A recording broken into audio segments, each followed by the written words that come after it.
11 বছরের মাদ্রাসার ছাত্রী 6 মাসের অন্তঃসত্ত্বা আকামটা করছে কাটে মাদ্রাসার হুজুরে। এখন মাইয়া নিজ মুখের বক্তব্য এটা পুরো সোশ্যাল মিডিয়ায় ভাইরাল হয়ে গেছে গা। এখন তৌহিদি জনতা কই? তৌহিদি জনতা এখন গেছে কই? যে ধর্মর লইয়া অবমাননা করে, ধর্মরে অবমাননা করে, যে দাড়ি রেখা 5 ওয়াক্ত নামাজ পড়ায়া এবং কি হ্যাঁ কোরআন শিক্ষা দিয়া ধর্ম শিক্ষক হইয়া হ্যাঁ এমন একটা কাজ করছে, শুধু এক জায়গায় না, অহরহর জায়গায় হইতাছে। লাস্ট 6 মাসের ভিতরে আপনি ইউটিউবে সার্চ করে দেন, প্রমাণের অভাব নাইকা।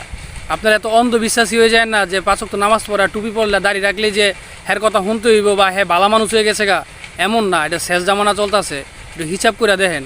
আর তৌহিদি জনতা তো এখন কি কমু, কিছু কিছু মানুষ এমন হয়ে গেছে গা, এখন ধর্ম লিয়ে ব্যবসা শুরু করে দিছে। আগে আমরা এই সোনারগাঁও মনে করেন যে অরুদ্দি মামুদি থেকে আমাকে এনকের পোলা পাইনে 45 মিনিট 50 মিনিট আইটা যাইয়া এরপরে কলতাপাড়া মাদ্রাসা যায় লেখাপড়া করতো। তখন শুনি নাই যে মাদ্রাসার হুজুররা এমন অহরহর আকাম কুকাম হইতাছে। আর এখন বাড়ি বাড়ি মাদ্রাসা মসজিদে হইতাছে আর হুজুর আকাম কুকাম বাইরে যাইতাছে গা। আরে তুই ধর্মের শিক্ষক হয়ে তুই যদি এরকম পুটকি মারামারি করস, বলাৎকার করস, তাইলে মানুষ বিশ্বাস করবো কারে? আমরা অন্ধবিশ্বাস হয়ে গেছি গা। কি আর গমু মানে